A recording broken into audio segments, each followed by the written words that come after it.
A friend of mine, who I've known since we were teenagers, is very ill in hospital, and I have to admit that I have at times been tempted to pray for him.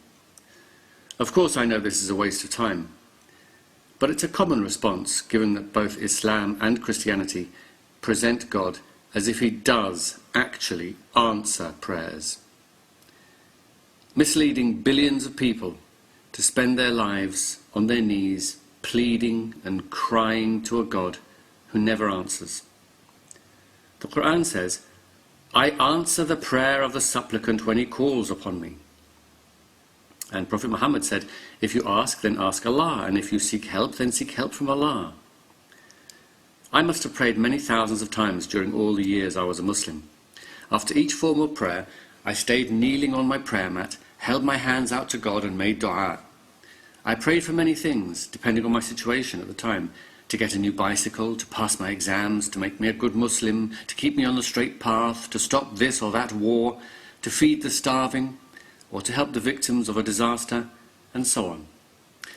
The more general and vague prayers were answered pretty much in line with what one would expect from the random outcomes of chance. But more significantly, the specific and important prayers were usually not answered. One example was when my first daughter was born premature and was kept in hospital. I prayed like I had never prayed before. I used every dua of the Prophet. I prayed every extra prayer.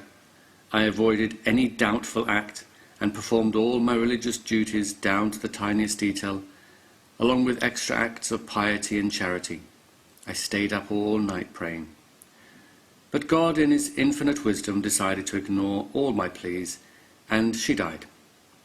Of course, I didn't blame God. I blamed myself. It was my fault. I must have done something wrong. Or maybe it was a test. Or maybe it was for the best and God knows best.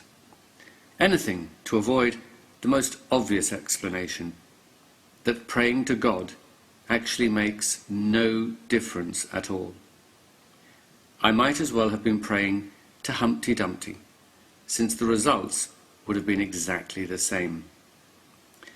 What makes me angry is not that bad things happen in this world, but that religion gives people false hope that an invisible being up in the sky will help them and answer their prayers.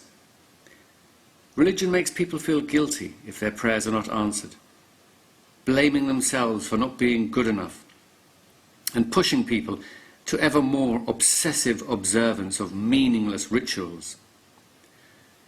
Just imagine if all the time that the human race spent in prayers to an invisible and unresponsive God was used to actually go out and help another human being. How much better this world would be.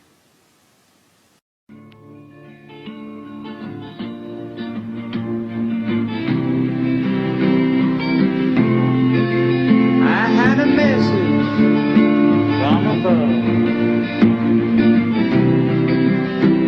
and I'm here to tell you that this message concerns our love. The angels must have sent me to deliver this to you.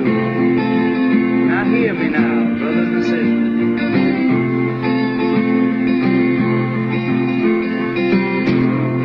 God is a concept